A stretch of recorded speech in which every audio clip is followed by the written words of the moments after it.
Capítulo 8. Tipos de pensamiento. En los dos últimos capítulos he discutido ciertos hábitos mentales y expedientes que pueden ser adquiridos deliberadamente por los pensadores individuales con el fin de aumentar la fertilidad y la energía de sus pensamientos. En este capítulo voy a discutir algunos de esos hábitos mentales que son característicos de las naciones o profesiones u otro grupo de hombres. Algunos de estos hábitos mentales fueron en su origen resultados semiconscientes de las condiciones en que los hombres se ganan la vida. Nadie, por ejemplo, inventó conscientemente el tipo de pensamiento jurídico, con su tendencia a tratar las palabras como si fueran idénticas a las cosas, o el militar, o el clerical, o el burocrático, o el académico. Ni es necesario buscar un inventor para explicar por qué el tipo de pensamiento de Bradford es diferente al de Exeter, o porque un campesino rumano piensa de forma diferente a un comerciante vienés. Por otra parte, un tipo de pensamiento sigue a veces un patrón que fue creado por primera vez por el esfuerzo consciente de un único pensador, Anaxágoras o Aquino o Descartes o Hegel, y se difundió después por la enseñanza y la imitación. La prevalencia de un tipo de pensamiento se debe a menudo a una combinación de invención consciente e influencia menos consciente de las circunstancias. Alguien inventa un nuevo tipo de pensamiento y ya sea en ese momento o más tarde, aparece un nuevo hecho en un entorno nacional o de grupo que hace que el nuevo tipo sea ampliado y ampliamente aceptado. De este modo, los tipos de pensamiento, igual que las palabras y los significados de las palabras con los que a menudo se indican, pueden ser inventados y descuidados o sustituidos en un país y ser después adoptado con entusiasmo en otro país cuyo entorno se adapte mejor a ellos. Uno puede ver por qué el rusianismo, por ejemplo, tal y como lo interpretó Jefferson, prendió en América tras la declaración de la independencia, y por qué un tosco darwinismo se extendió en Alemania cuando el imperio alemán empezó a extenderse más allá de Europa, o por qué en la misma década la dialéctica hegeliana se ajustó a las necesidades de los atribulados pensadores religiosos de Oxford. El tipo de pensamiento penosamente elaborado por Locke y sus amigos entre 1670 y 1690 llegó a Francia en 1729 para justificar la oposición liberal a Luis XV. La deducción a priori de Bentham de la maquinaria social a partir del instinto primitivo se adaptó a las condiciones de las colonias sudamericanas y centroamericanas tras su separación española. La filosofía sintética de Herbert Spencer se adaptó a Japón tras su repentina adopción de la ciencia aplicada occidental. A veces, aunque con muchas dudas, se puede atribuir la difusión de un determinado tipo de pensamiento a factores raciales innatos. La victoria, por ejemplo, del maometismo sobre el cristianismo entre las tribus africanas más fuertes y posiblemente el mayor éxito del budismo en la mitad oriental que en la mitad occidental del continente euroasiático. Al examinar estos tipos de pensamiento, tenemos que recordar constantemente que nunca existe un conjunto de personas que posean por igual cualquier tipo de cualidad. Al interpretar la historia política inglesa del siglo XIX, podemos hablar de los tipos de pensamiento conservador o liberal como dominantes en tal o cual momento. Y sin embargo, nunca debemos olvidar no solo que un gobierno liberal o conservador puede ser apoyado por una escasa mayoría o incluso una minoría de los votantes, sino que cada votante o ministro liberal o conservador difiere de los demás y que nadie puede ser descrito con veracidad como políticamente liberal o conservador y nada más. Del mismo modo, podemos hablar con justicia de un tipo nacional inglés o francés de pensamiento político, y sin embargo, recordar que el hecho que subyace a nuestra afirmación puede ser que un modo de pensar que es característico del 60% de los políticos franceses en activo sea igualmente característico del 40% de los políticos ingleses en activo. Esta advertencia es especialmente necesaria cuando surgen fricciones internacionales por la prevalencia de diferentes tipos de pensamiento entre las distintas naciones. Pero la política internacional de una nación moderna en un momento dado es para sus vecinos una unidad, y los ingleses y los franceses tienen, por tanto, que reconocer y tratar de comprender los tipos de pensamiento que prevalecen realmente en los dos países, sin exagerar ni la universalidad ni la permanencia del tipo en cada caso. Un tipo de pensamiento característico en ese sentido de los políticos ingleses, aunque debido a las diferencias de historia política, educativa y religiosa, no igualmente característico en Escocia y Gales, se indica a menudo por el uso inglés de la expresión "fodding through", fodding through, como término se pronuncia así, foddling, foddling through, como ejemplo, como término de aprobación. Vamos a ver, voy a ir al traductor para buscar, a ver si esto está bien escrito y de qué se trata, porque imagínate, vamos a meternos aquí en el traductor.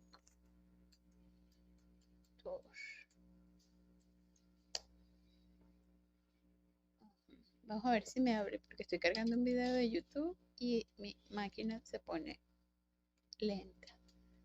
Como que el internet se bloquea cuando estoy cargando un video de YouTube y deja de funcionar. Bueno, vamos a intentarlo con el celular. A ver, el traductor. A ver cómo se escribe la palabra. Ajá. F-U-D-D-L-I-N-G,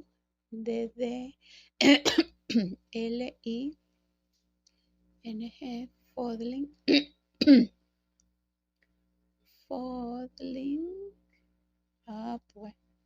Foddling. T-H-R-O-U-G-H.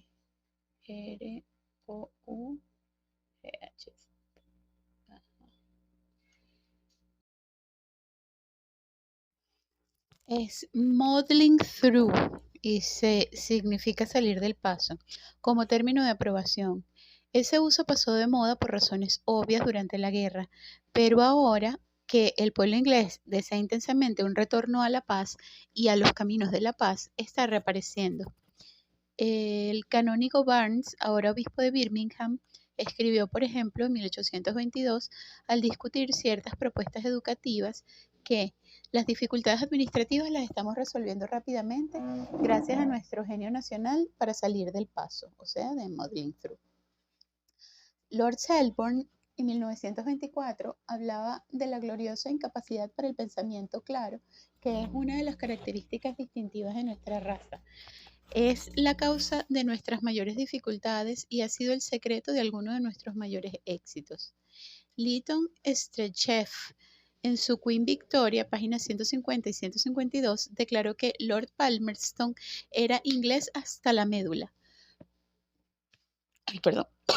Y lo explicó diciendo que vivía por instinto, por un ojo rápido y una mano fuerte, un manejo diestro de cada crisis a medida que surgía, un sentido medio inconsciente de los elementos vitales de una situación. El señor Austen Chamberlain fue vitoreado por su partido en el Parlamento cuando dijo, el 24 de marzo de 1925, desconfío profundamente de la lógica cuando se aplica a la política, y toda la historia inglesa me justifica. Por otra parte, los escritores franceses se han ocupado de la comparación entre los hábitos mentales franceses e ingleses. Subrayan el carácter clásico o lógico o matemático del pensamiento típicamente francés. Taine, cuando escribía como opositor a este tipo de pensamiento, no sé si se dice Taine, declaraba que la Revolución Francesa era obra del espíritu clásico y lo definía así: abstraer, definir y aislar ciertas ideas muy simples y muy generales, y luego, sin referencia a la experiencia, compararlas y combinarlas, y de la síntesis artificial creada deducir por pura lógica todas las consecuencias que implica. Este es el método característico del espíritu clásico. Y en sus notas sobre Inglaterra, Taine dice que el interior de una cabeza inglesa puede compararse, no sin razón, a uno de los libros de Murray que contiene muchos hechos pero pocas ideas. Butmi cita una frase del escritor francés Roger Collard: desprecio los hechos, y la compara con una frase de Edmund Burke sobre las ideas abstractas: odio su sonido. Afui, en su Psychology du People Frané, no sé cómo se pronuncia, describe con más detalle el tipo de pensamiento francés. El punto fuerte de nuestra inteligencia reside menos en aprender cosas reales que en descubrir conexiones entre cosas posibles o necesarias. El punto fuerte de nuestra inteligencia reside menos en aprender cosas reales que en descubrir conexiones entre cosas posibles o necesarias. En otras palabras, la nuestra es una imaginación lógica y combinatoria que se deleita en eso que ha dado en llamar el modelo abstracto de la vida. Y hablando del pensamiento político francés, dice: creemos que podemos llevar a cabo principios simplemente proclamándolos, y que si cambiamos nuestra constitución de un plumazo, transformamos con ello nuestras leyes y costumbres. Es posible, pero creo que totalmente engañoso, explicar la diferencia indicada en estas citas en términos de biología racial, aunque la mayor parte de Inglaterra y la mayor parte de Francia contienen casi exactamente la misma mezcla racial. Los escritores han inventado una raza latina, que es biológicamente menos sentimental y más apasionada. Menos sentimental y más apasionada. O menos flemática y más inquieta que la igualmente imaginaria raza anglosajona. O se puede atribuir la diferencia enteramente a la educación. Se puede representar al típico político francés como alguien que ha recibido una formación completamente en lógica, o sea, completa en lógica y en el uso del lenguaje, y el típico político francés como un bárbaro que juega al golf. O por otra parte, se puede atribuir la diferencia a la formación del carácter de las escuelas públicas inglesas en comparación con el intelectualismo de la educación francesa. Yo mismo creo que la diferencia que existe, y que debido en parte a la dificultad de observar nuestros propios hábitos mentales es tan difícil de describir o explicar, se debe principalmente a una diferencia de tradición intelectual, transmitida en parte por la educación y en parte por los eslóganes políticos y las instituciones jurídicas, y reforzada por la diferencia en la historia política internacional de los dos países. No conozco ninguna prueba de que esta diferencia particular de tradición intelectual se advierta antes de la Revolución Francesa. Las cartas sobre los ingleses de Voltaire, 1730, por ejemplo, y el Esprit de Loi de Montesquieu, de 1748, dan a entender que los ingleses y no los franceses son los seguidores consecuentes de la lógica. Pero en cualquier caso, la revolución y los 20 años de guerra contra las ideas armadas que siguieron a la revolución fijaron y enfatizaron la aceptación de la razón como el ideal republicano de Francia, y la oposición a la razón en el sentido francés como el ideal de la clase gobernante inglesa. Es quizás desafortunado que nunca hayamos inventado una sola palabra fácilmente personificable para nuestro propio ideal a este respecto. Sería difícil para los líderes de la Revolución Inglesa más exitosa erigir, a imitación de la diosa razón francesa, un templo en Londres a nuestro genio nacional para el embrollo, o a nuestra gloriosa incapacidad para el pensamiento claro. Nosotros aquí en Venezuela tenemos que hacer un templo a la gloriosa resiliencia y resistencia del pueblo venezolano. Oh, y un templo a la gloriosa, a nuestro genio nacional, para no tomarnos nada en serio. En serio. Esta diferencia puede, sin embargo, enunciarse en términos del análisis del proceso del pensamiento que he estado intentando en este libro. Ya he citado la afirmación de Lytton Strachey de que Lord Palmerston vivía políticamente gracias a un sentido inconsciente de los elementos vitales de una situación. El intercambio de cartas entre Lord Spencer y Sir Henry Campbell Bannerman, que, aunque escocés, era mucho menos era en muchos aspectos un típico inglés a finales de 1885, después de que Gladstone empezara a mostrarse como un home ruler en la cuestión irlandesa, ilustra aún mejor lo que quiero decir. Lord Spencer, el 13 de diciembre de 1855, dijo que él mismo estaba inquieto por la deriva de mis pensamientos e inclinaciones. Sir Henry Campbell Bannerman respondió: confieso que encuentro que mis opiniones se mueven como arenas movedizas.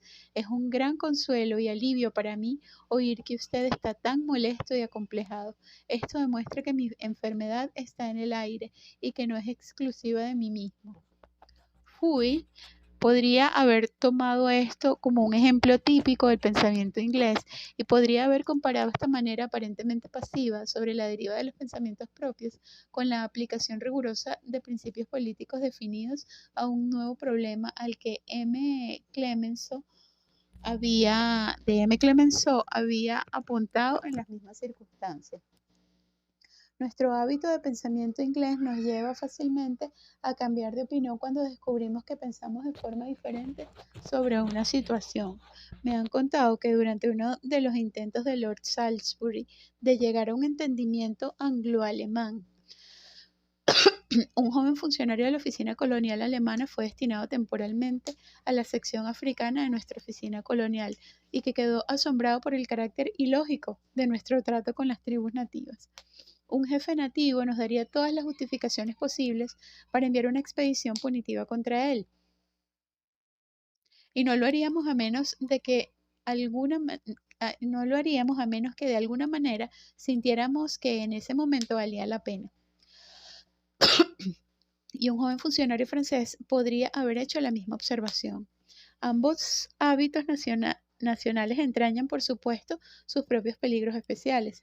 En la guerra, por ejemplo, nuestro ideal nacional de salir del paso no solo puede hacer que nuestros métodos intelectuales sean lentos en circunstancias en las que la velocidad es esencial, sino que también puede llevar y ha llevado a los generales británicos a evitar el severo esfuerzo de recopilar y organizar todo el conocimiento disponible y de probar todas las hipótesis mediante las reglas más rigurosas de consistencia.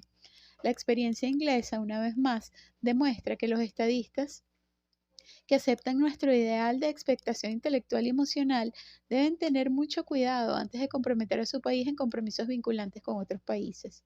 Pueden encontrarse comprometiendo algo este año porque se sienten inclinados a hacerlo y al año siguiente dejar de lado su promesa si su sentimiento ha cambiado.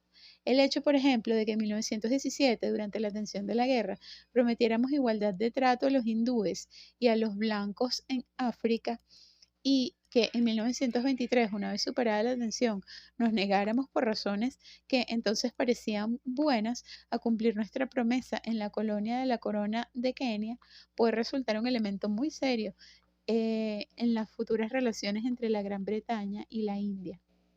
El hombre de Estado típicamente inglés es especialmente propenso a exasperar a las otras partes de un contrato si se permite entregarse a un resplandor de autosatisfacción moral por un cambio de política que no solo expresa sus nuevos sentimientos, sino que también corresponde claramente a los intereses económicos de su nación. Por otra parte, el tipo de pensamiento de embrollo que permite cambios mentales y subconscientes nos facilita la adaptación de nuestra política a los nuevos hechos de nuestro entorno. En las nuevas condiciones podemos reconocer conscientemente en nosotros nuevos factores emocionales como la compasión, la esperanza o la duda, o aunque estos factores permanezcan por debajo del nivel de la plena conciencia, podemos permitir que influyan en nuestras decisiones semiconscientes. En el funcionamiento del gobierno parlamentario, el sistema por el cual un gabinete sobrecargado de información detallada depende de los vagos sentimientos e impresiones de los hechos que producen los votos de la Cámara de los Comunes y de los sentimientos e impresiones aún más vagos del electorado, nuestra tradición de salir del paso, con su franco lema de esperar y ver, bueno, la de aquí es la de como ellos viniendo, vamos viendo, se nos ha permitido evitar ciertos peligros que han destruido todo el sistema de gobierno parlamentario en algunos otros países. La Cámara de los Comunes británica, por ejemplo, mientras discute la maquinaria de la representación, es capaz de dar peso de una manera un tanto inarticulada a los procesos psicológicos por los que se forman las opiniones políticas, así como a los procesos matemáticos por los que se registran y comparan los votos. El gran matemático francés Henri Poincaré, Poincaré, no sé si lo pronuncié bien, por fin, acuérdense que ya yo lo había buscado, a cuyo vivido relato de los procesos psicológicos del descubrimiento matemático ya me he referido, escribió una vez un prefacio a un libro sobre la representación proporcional de G. La Chapelle, 1913. Henri Poincaré decía que los electores deberían reconocer que no votan por personas, sino por ideas. Con el sistema propuesto, a los partidos políticos les interesará no incluir en sus listas electorales a ningún candidato que no se comprometa a no cambiar de opinión, que de candidat qui leur présentait de garantie contre le palinodier. Mi francés es terrible. A los efectos les interesará permanecer fieles al partido que ha asegurado su elección y cuyo apoyo será necesario para su reelección. Poincaré incluso llevó su coherencia lógica hasta el punto de proponer que se declarara ilegal que un elector votara a candidatos de más de una lista de partido. En la Cámara de los Comunes británica hay un número nada despreciable de miembros que, a este respecto, tienen lo que yo he llamado el hábito mental francés. Y será interesante observar si, en presencia de los defectos admitidos en nuestros sistemas de votación y la dificultad de inventar nuevos remedios, al final conseguirán una mayoría para un sistema de representación proporcional basado en circunscripciones plurinominales y asegurando, como me parece a mí, la precisión matemática en el recuento de votos, ignorando las condiciones psicológicas del voto sabio. En todos los países la dirección política está en gran parte en manos de los abogados y la diferencia entre los hábitos mentales políticos ingleses y franceses puede relacionarse con la diferencia entre las condiciones que produjeron el derecho inglés y el francés. El common law inglés, con sus defectos y virtudes, ha sido construido abiertamente por las decisiones de los jueces, que al decidir casos particulares rara vez se preguntaban cuál era el origen de los impulsos que de hecho desempeñaban un papel en sus decisiones. El abogado francés se le anima a creer, Al abogado francés se le anima a creer incluso en contra de su experiencia diaria que está siguiendo un código civil completamente lógico, en cuya aplicación el sentimiento y el impulso personales no pueden desempeñar papel alguno. En literatura, el hábito del oportunismo intelectual enérgico, aunque ha conducido a muchas obras confusas e ineficaces, nos ayudó incluso, antes de que lo adoptáramos como ideal político, a producir a Shakespeare y Fielding. Del mismo modo que el mismo hábito ayudó a los franceses a producir a Montaigne y Rabelais, antes de que adoptaran el espíritu clásico como su ideal literario. Y hemos hecho bastante más que nuestra parte del trabajo mundial en aquellos descubrimientos científicos que requieren una disposición a apartarse del dogma establecido y de las formas establecidas de prueba. Darwin, cuyos métodos Huxley comparó una vez con los de un perro milagroso, y Harvey Faraday eran en este sentido típicos ingleses. Mientras escribo, la divergencia entre los tipos francés e inglés de pensamiento político se ve incrementada por la situación europea. Los franceses consiguieron que firmáramos el Tratado de Versalles y están preocupados por los indicios de que tendremos una palinodia sobre algunas de las cláusulas de ese tratado, mientras el señor Raymond Poincaré, que nos parecía un francés tan típico como Palmerston, era un inglés tan típico, cuando estaba en el poder, nos dio una serie de sermones dominicales sobre el deber de la coherencia y la sinceridad, combinados con el argumento perfectamente lógico de construir hangares para una enorme flota aérea lo más cerca posible de Londres. A los ingleses les resulta menos fácil formular, incluso para mí mismo, su propia posición menos consciente y menos lógica respecto al Tratado de Versalles. Queremos cumplir nuestras promesas, pero sentimos vagamente que el tratado se basaba en una visión falsa de las tácticas y estaba inspirado en gran medida por emociones de las que ahora nos avergonzamos. Aquellos estadistas franceses que sostienen que toda esta discusión debe partir de la interpretación francesa de la letra del tratado, nos parece que están inhibiendo deliberadamente en sí mismos la vocecita apacible que podría resultar sobre la intimación de nuevas dudas o de nuevos motivos humanitarios, y tratamos de expresar nuestro sentido salvando que los franceses han llevado la mente,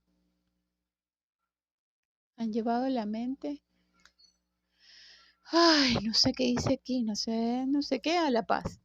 Tememos que si tratamos, como hizo Poincaré, cualquier duda sobre la sabiduría de una sola frase del tratado o cualquier piedad por el fruto de cualquier pueblo europeo fuera del círculo de Francia y sus actuales aliados, no como un factor psicológico en un problema de conducta humana, sino como un error garrafal introducido en una prueba jurídica o matemática, cristalizaremos las pasiones de noviembre de 1918 en las premisas inmutables de una serie de silogismos prácticos que solo pueden terminar en la destrucción de la civilización europea. Mientras tanto, los años pasan y la lógica simple del Tratado de Versalles se ve reforzada por la lógica igualmente simple de los realpolitik franceses que controlan el Comité de Forges, de Forges, de los eclesiásticos que calculan el número de millas cuadradas del territorio ex ruso o ex alemán que puede mantenerse por la fuerza bajo el control de la Iglesia Católica,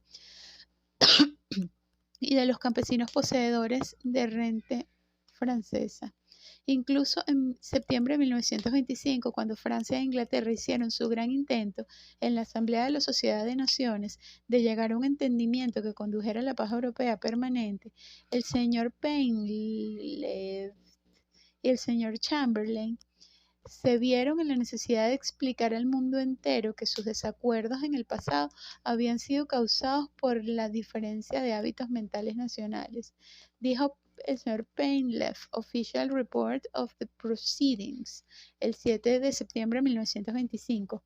A estas diferencias de mentalidad se debe principalmente la resistencia al protocolo de 1924. La universidad del protocolo, la lógica severa e inflexible de sus obligaciones, fueron concebidas para complacer a la mentalidad latina, que se deleita partiendo de principios abstractos y pasando de las generalidades a los detalles. La mentalidad anglosajona, por el contrario, prefiere proceder de los casos concretos a las generalizaciones. El señor Chamberlain respondió, describiendo la mentalidad anglosajona: somos propensos a evitar lo general. Tenemos miedo de estas conclusiones lógicas llevadas al extremo, porque de hecho, siendo la naturaleza humana lo que es, la lógica juega un papel muy pequeño en nuestra vida cotidiana. Nos mueve la tradición, el afecto, los prejuicios, los momentos de emoción y el sentimiento.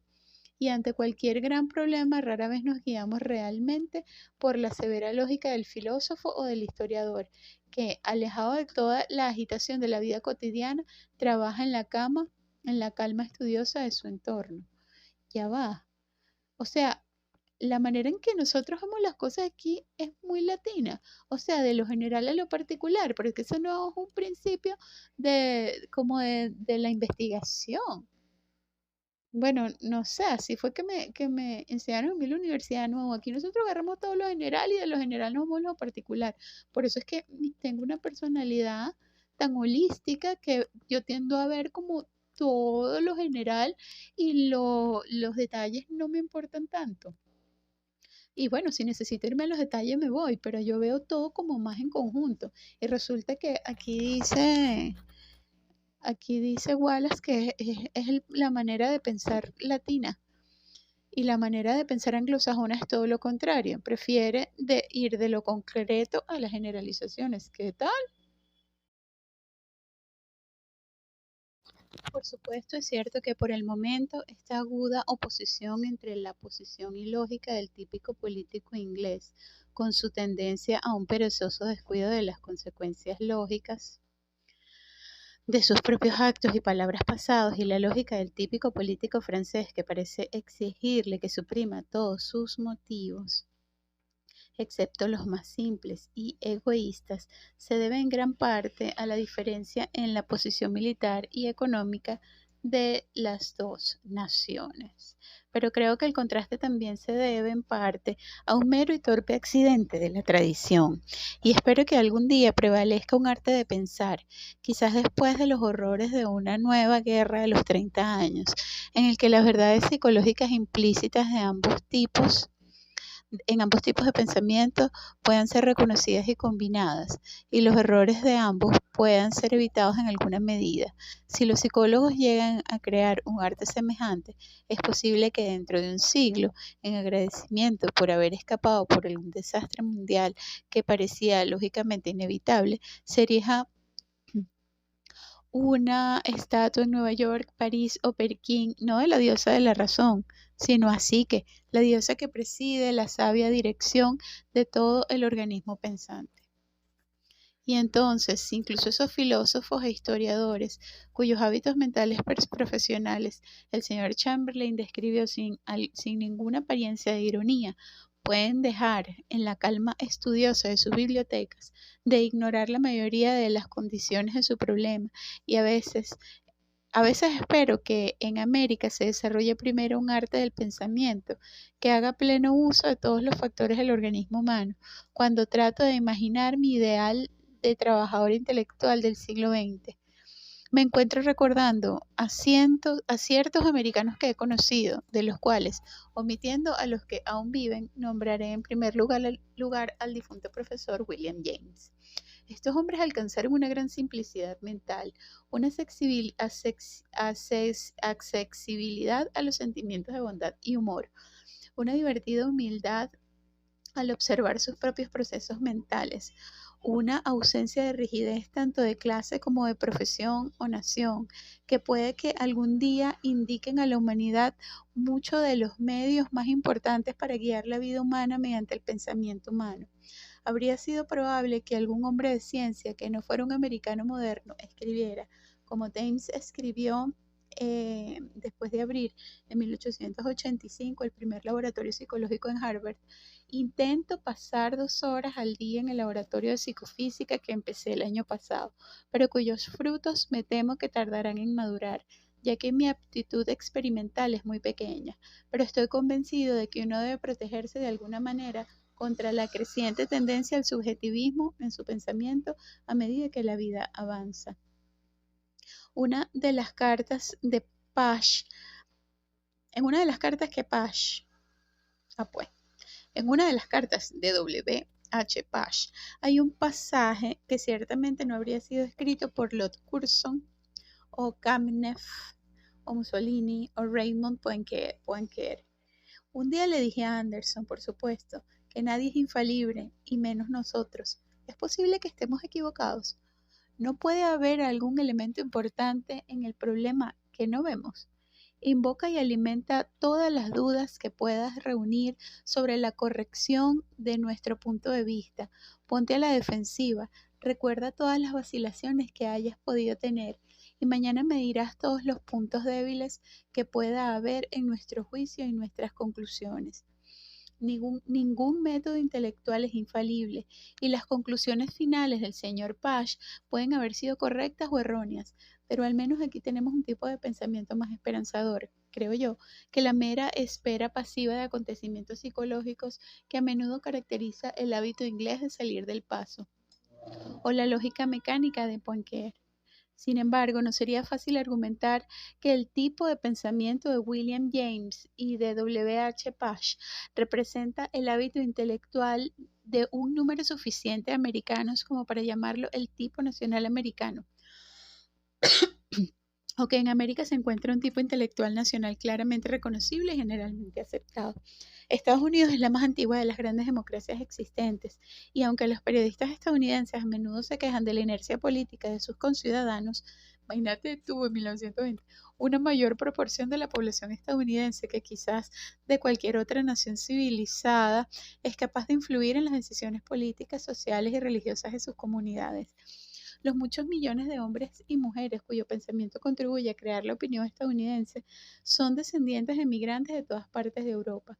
Cada raza trajo sus propios hábitos e ideales, y esos hábitos e ideales aún no se han fusionado ni siquiera en el enorme crisol de la discusión escrita y hablada estadounidense.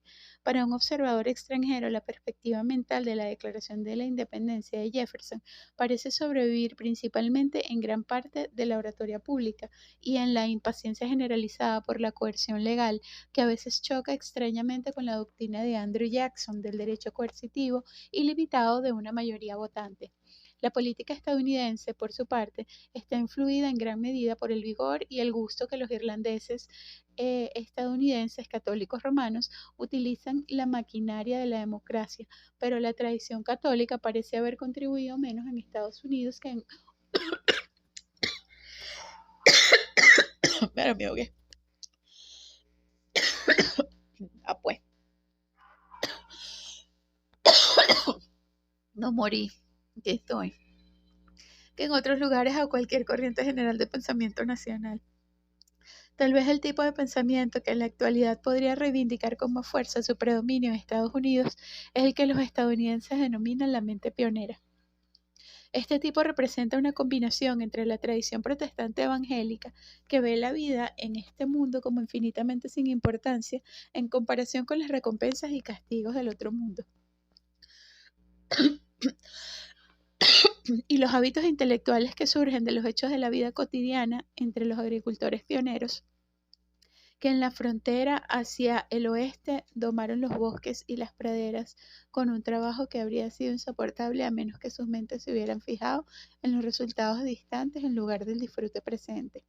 Entre las descripciones de la mente pionera que he encontrado, la mejor es la del Dr. Frank Crane, cuyos breves editoriales diarios se dice que leen 5 millones de norteamericanos. En la revista norteamericana Current Opinion de junio de 1922. Se titula con una referencia a la novela del señor Sinclair Lewis, The Little Church on Main Street. Es en forma un himno de triunfo sobre la adopción de la enmienda de prohibición a la Constitución, pero contiene una descripción de las fuerzas que llevaron a la enmienda que plantea cuestiones amplias. El doctor Crane señala que la prensa, la sociedad, los intelectuales, la iglesia, los políticos, incluidos los partidos políticos, las organizaciones laboristas, ignoraron o ridiculizaron el movimiento prohibicionista. Lo que llevó a ese movimiento al éxito fue Main Street y su pequeña iglesia. Puede que los Estados Unidos no tengan una población homogénea, pero tiene el espíritu más homogéneo de todas las naciones del mundo. El pueblo de los Estados Unidos es esencialmente pionero e hijo de pioneros. Tienen la conciencia de los pioneros. Aquí está el remanente sombrío del puritanismo, el depósito de la ola evangélica del siglo XVIII.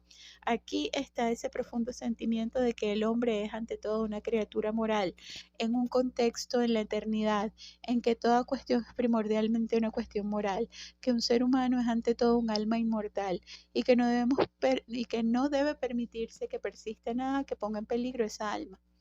Los Estados Unidos son burgueses hasta la médula, y lo que hace que los Estados Unidos sean burgueses es que su gente se dedica casi por completo a los negocios.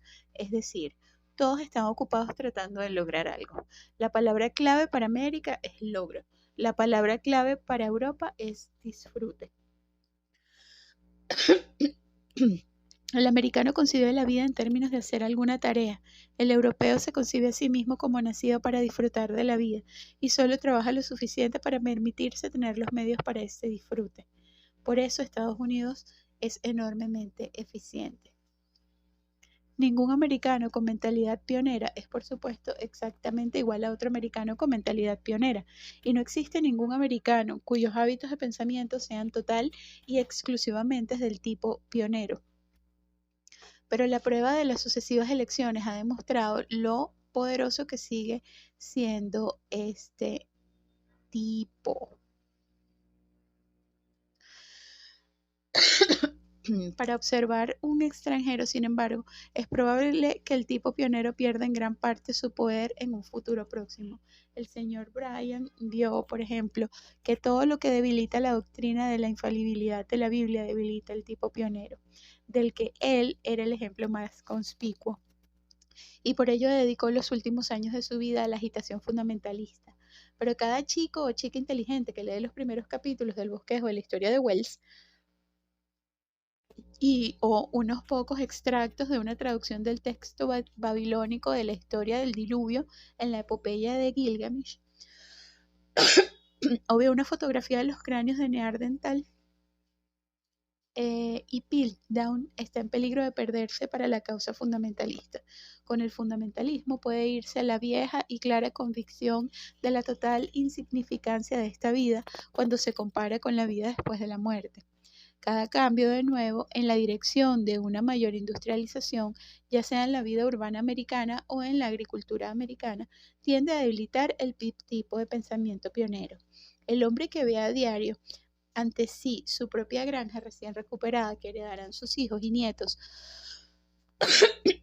puede contentarse con que su propia vida nunca es, sino que siempre será dichoso.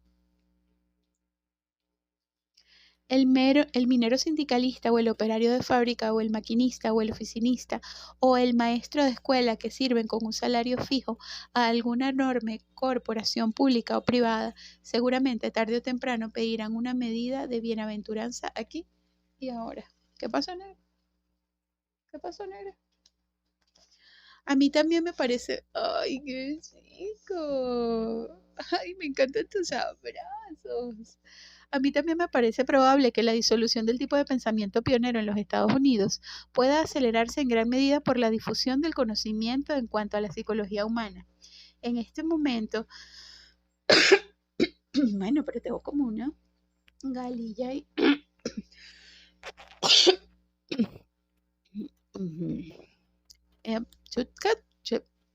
Todo este conocimiento de la psicología ha tenido, es cierto, poco efecto en la actualidad sobre los hábitos generales del pensamiento americano, excepto en revivar la estéril controversia metafísica del libre albedrío y el determinismo. Pero el conocimiento es una levadura muy activa cuando una vez que se ha comenzado a extenderse en la masa de la temperatura adecuada. Y en cualquier momento el fermento psicológico puede comenzar a actuar en América. Un indicio de la forma en que esto puede suceder es el éxito de la última novela del señor Sinclair Lewis, Babbitt. Babbitt es un hombre de sensibilidad mental y estética natural, que ha comenzado como agente inmobiliario en una gran ciudad con las tradiciones intelectuales no criticadas del pionero. Acepta como propósito de su vida el logro, en el sentido del Dr. Crane. Lo que para él significa ganar tanto dinero como sea posible para que otras personas lo gasten. Aunque el bien social resultante de su logro de arrebatar el negocio a otros agentes inmobiliarios no está tan claro como el que resultó del logro de su abuelo al romper sus acres de pradera. Pero Babbitt, como sus antepasados pioneros, está atormentado por vagos impulsos que tienden hacia algo distinto del logro. Hay en él impulsos ocasionales hacia lo que el doctor Crane llama disfrute. Uno de los peligros de la tradición pionera ha sido siempre que considera que todos los impulsos hacia los placeres que no son logros son igualmente tentaciones. Un hombre está tentado por igual a emborracharse o a ir detrás de mujeres ligeras o a jugar al póker o a dar un paseo sin ganar dinero o a ir al teatro o a leer una novela o a sentarse a soñar despierto en la orilla de un lago. La carne es débil, uno se rinde de vez en cuando a la tentación, y como todas las rendiciones son pecaminosas, eran las tentaciones más crudas y urgentes las que en la frontera occidental de hace 2 generaciones tendían... Ay, no sé qué tengo en la garganta. Yo acabo de salir de una gripe, pero no se me ha quitado bien. Y ahorita con la ahogada que me eché se me alborotó esta tos. Tenían más probabilidades de vencer. Y me mareé. Ay, Dios, me mareé.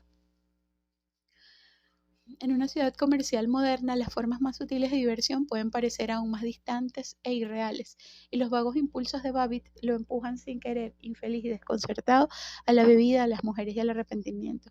Puesto que la acción y el pensamiento forman parte del mismo ciclo psicológico primitivo, los impulsos de Babbitt también le empujan hacia opiniones que son incompatibles con la plena devoción del ideal pionero del logro.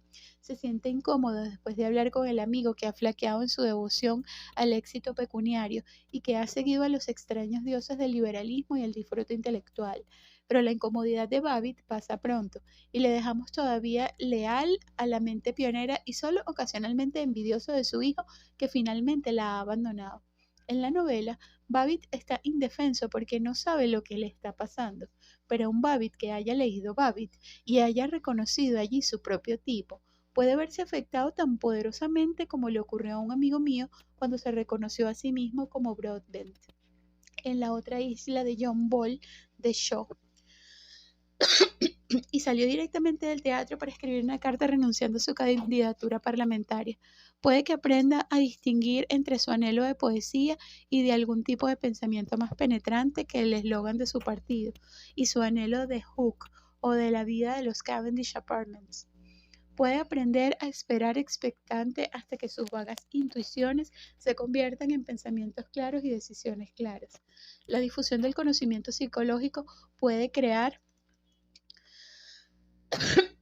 incluso aquí y allá excepciones a la forma ingenua en que la mente pionera, trasplantada a la ciudad, piensa y siente acerca de los juegos competitivos. Los juegos en América tienden a ser, en términos del Dr. Crane, asuntos de logro y no de disfrute, y la tremenda eficiencia americana está imponiendo rápidamente ese hábito mental en el resto del mundo. Hace unos años fui a una gran tienda de deportes en Londres con el encargado de comprar un tablero para jugar ping pong. Le pregunté al dependiente cuál era el tamaño estándar y me dijo, siento decirle, señor, que ahora no hay tamaño estándar. El ping-pong ha dejado de ser un juego para convertirse en un pasatiempo. Algún niño Babbitt dentro de 10 años en Cincinnati puede sentarse a esperar hasta que la pequeña voz que susurra la pregunta de por qué el fútbol o incluso el béisbol no pueden ser a veces un pasatiempo aclare su significado y sus dudas pueden penetrar a través del Atlántico a los distritos de fútbol de Lancashire o Yorkshire. Pero el efecto más importante de la difusión de la psicología en América puede encontrarse en última instancia en su influencia sobre el nivel aceptado de energía intelectual. En la actualidad, las causas que provocan en tal o cual arte o ciencia americana el más alto grado de energía creativa parecen ser en gran medida accidentales. Cuando, por ejemplo, visité por primera vez América en 1896, la arquitectura contemporánea americana parecía mostrar una singular lentitud en la creación artística. Era, en palabras del doctor Drinkwater, el trabajo de cinceles gobernados por ningún calor del cerebro y tendía a dar como resultado el estilo que los constructores llaman gótico de carpintero. Desde 1806, en sucesivas visitas, he visto, de 1896, en sucesivas visitas, he visto cómo la arquitectura americana se convertía en la fuerza creativa mundial suprema en el arte de la construcción. Se dice que el cambio comenzó cuando el doctor Charles McKim fue a París en 1870 para estudiar, pero el secreto esencial que él y otros jóvenes arquitectos aprendieron en Paz no fue aparentemente cómo dibujar ciertas formas, sino cómo evocar en sí mismo ciertas actividades intensas de la imaginación. A ver.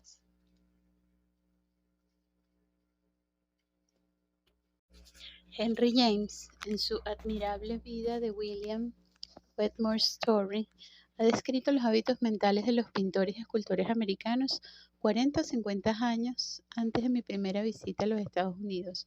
Los hombres cuyas obras están siendo ahora eliminadas del Museo Metropolitano de Bellas Artes de Nueva York y los poetas que ahora están cayendo en las partes menos conspicuas de las antologías escolares.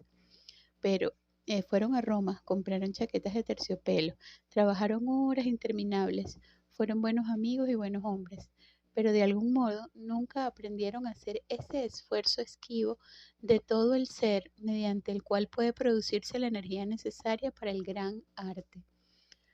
A veces, por un accidente divino, un pensador americano ha aprendido el golpe que le permite poner toda su fuerza en alguna forma de trabajo creativo, no de observar a otros creadores en París o en otros lugares, sino por sí mismo y para sí mismo.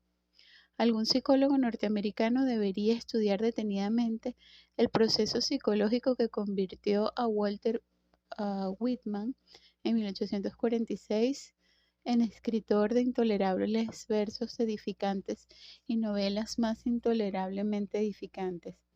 En el Walt Whitman que escribió Cuando florecieron las últimas lilas en el jardín, Walt Whitman tal vez habría dicho que se liberó, pero ¿qué era ese yo y cómo es que lo que en el recuerdo parecía una relajación de la atención era en realidad una energía del alma, una actividad de todo el ser cuya intensidad habría sido inimaginable para Whitman en 1846? El señor Van Wyck Brooks ha escrito en su Ordeal of Mark Twain un estudio extraordinariamente esclarecedor de la historia mental de un hombre cuyo genio creativo innato era incluso mayor que el de Walt Whitman. Mark Twain, una o dos veces en su vida, debido a algún accidente con el tema, la materia o la memoria, se dejó llevar y escribió Tom Sawyer o Huckleberry Finn o Vida en el Mississippi. El resto de su obra consciente, o bien en diversiones que solo eran recordadas como tales, o bien escritos serios como su ¿Qué es el hombre?, que ya han caído en el olvido. Mientras hacía ese trabajo, Mark Twain, como Babbitt en su oficina inmobiliaria, tuvo momentos e incluso años de descontento vagamente agonizante, pero nunca alcanzó el control del gran artista sobre su propósito y sus poderes, porque nunca tuvo un conocimiento práctico fiable del golpe mental necesario para iniciar ese control. El señor Brooks da muchas razones para ello. La aceptación por parte de Mark Twain, por ejemplo, de falsas normas sociales y económicas en su vida personal y la timidez intelectual y social de sus mecenas en Boston. En mi opinión, una de las principales causas de una pérdida tan grande para la humanidad es el hecho de que Mark Twain no solo nunca comprendió de forma permanente el tipo de energía que requiere el gran arte, sino que además su mente estaba plagada de una metafísica crudamente determinista que, puesto que le obligaba a negar que existiera el libre albedrío en el antiguo sentido teológico, también le obligaba a creer que ningún artista podía o debía conscientemente hacer que su voluntad influyera en los métodos o propósitos de su obra. Las influencias, dice, crean las preferencias del hombre, sus aversiones, su política, sus gustos, su moral, su religión. Él no crea ninguna de estas cosas por sí mismo. Su máquina mental va, corriendo de tema en tema, un panorama a la deriva de puntos de vista siempre cambiantes, siempre en disolución, fabricados por mi mente sin ninguna ayuda mía. El hombre no crea nada, ni siquiera un pensamiento. Shakespeare no podía crear, era una máquina y las máquinas no crean. Ay, Dios. Mientras tanto, he observado en mis sucesivas visitas a América desde 1896 como con una pequeña ayuda de psicólogos, el secreto de la energía creadora se ha extendido a la pintura y la escultura, a la producción dramática, a la escritura de la historia y algunas de las ciencias naturales. Mientras tanto, he observado en mis sucesivas visitas a América en 1896 con una pequeña ayuda de psicólogos, el secreto de la energía creadora se ha extendido a la pintura y la escultura. Ajá, esto es el secreto de la energía creadora. ¿De qué habla Wallace aquí? ¿Qué energía creadora?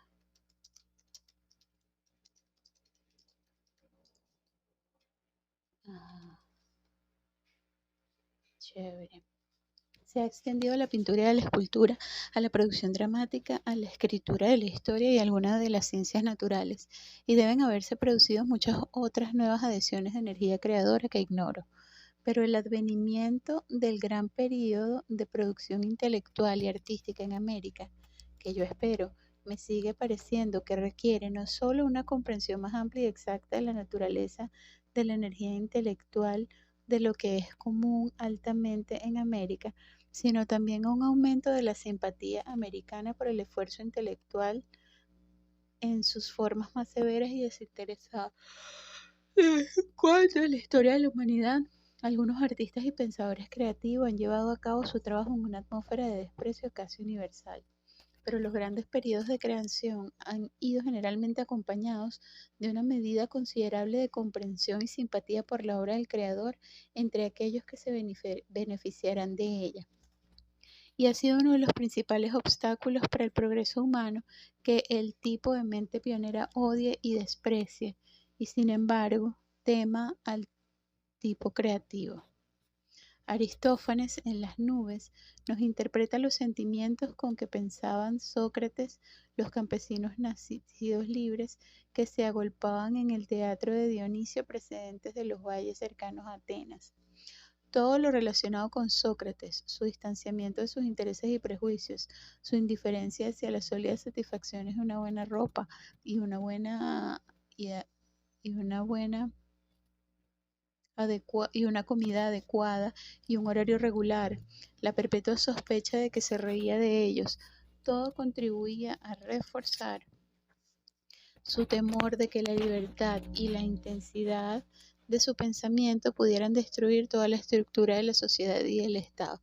Exactamente los mismos sentimientos pueden encontrarse ahora, según me han dicho, entre esos campesinos entre los seguidores australianos del señor William Hughes, los seguidores sudafricanos del general Hertzog y los campesinos de Europa Central, cuyas tendencias políticas han sido llamadas la Internacional Verde, y cuyo tipo el señor Belloc desea establecer como la fuerza gobernante del mundo.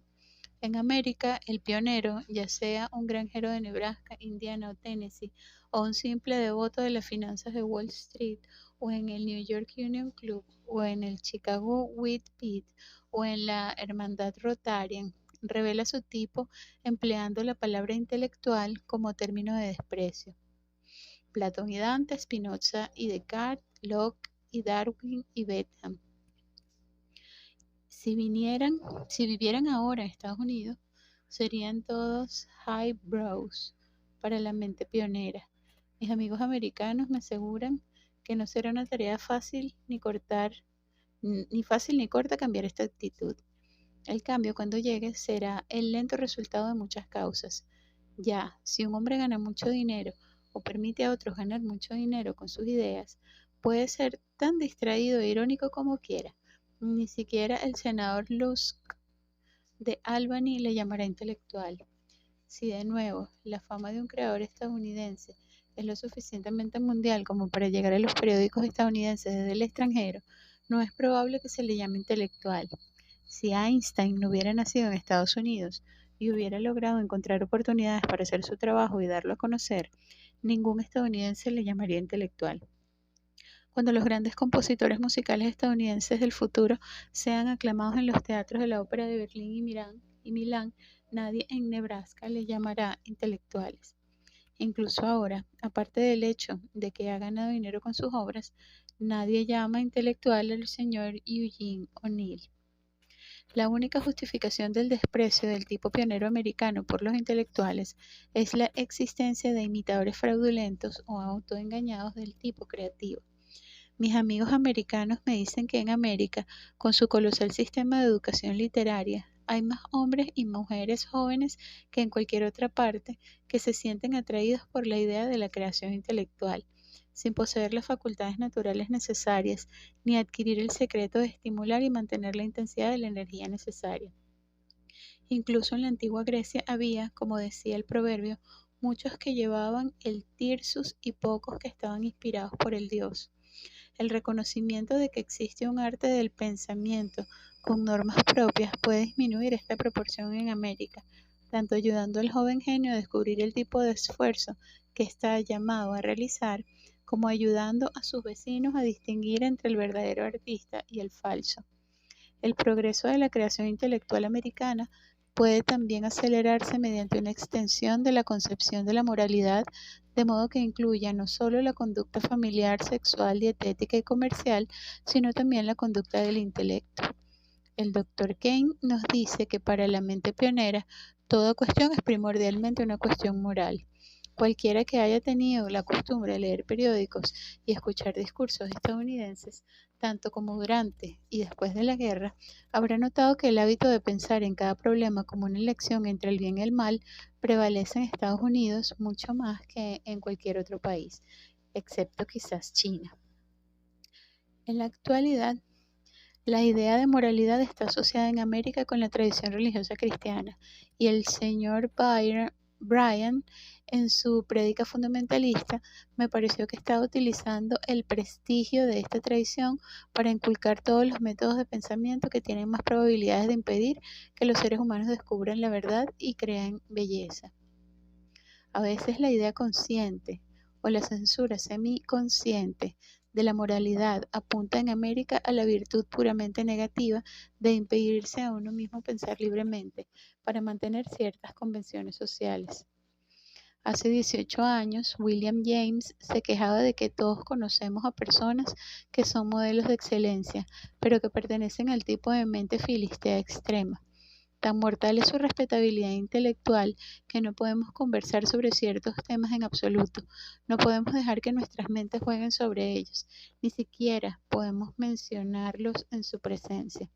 He contado entre mis amigos más queridos a personas así de inhibidas intelectualmente, con las que con mucho gusto habría podido hablar libremente de ciertos intereses míos, de ciertos autores, digamos, como Bernard Shaw, Chesterton, Edward Carpenter, H. G. Wells. Pero no lo hacía, les incomodaba demasiado, no querían jugar. Tenía que callar. Un intelecto así, atado por la literalidad y el decoro, produce en uno la misma impresión que un hombre sin discapacidad que se habitúa a hacer su trabajo con uno solo de sus dedos, bloqueando el resto de su organismo y dejándolo inutilizado. Dentro de 50 años, las palabras de connotación de juicio moral, integridad, amplitud de miras, valentía, paciencia, minuciosidad, humildad y otras similares pueden haber llegado a ser ampliamente utilizadas en América. De aquellos métodos que los líderes del pensamiento americano han demostrado ser más eficientes en el empleo de la mente. Ya hay un indicio de juicio moral en la declaración del señor Pash durante sus difíciles relaciones como embajador con el señor Bryan como secretario de Estado, de que un cierto orden de mente y conducta parece esencial para la seguridad en esta corta vida. Tal vez, sin embargo, la principal esperanza para el futuro del pensamiento creativo americano reside en la extensión del sentido americano de la necesidad. No despreciamos al creador intelectual que nos da algo que nosotros mismos realmente deseamos. Y cada vez en mayor medida los deseos de la gran población media de América puede dirigirse hacia valores que no pueden expresarse en términos de dinero. Nadie gana ahora dinero mirando los gloriosos edificios de mármol de Washington, o el vestíbulo de la estación de ferrocarril de la Unión en Nueva York, o los pasillos pintados de la Biblioteca Libre de Boston, o los cuadros y estatuas y colecciones biológicas que atraen a decenas de miles de ávidos visitantes a los museos metropolitanos de Bellas Artes y Ciencias. Dentro de 50 años, los bisnietos de los pioneros americanos podrán sentir no solo simpatía moral, sino gratitud espontánea por este tipo de esfuerzo, mediante el cual solo el débil e imperfecto cerebro humano puede aumentar su escaso acervo de conocimiento y belleza.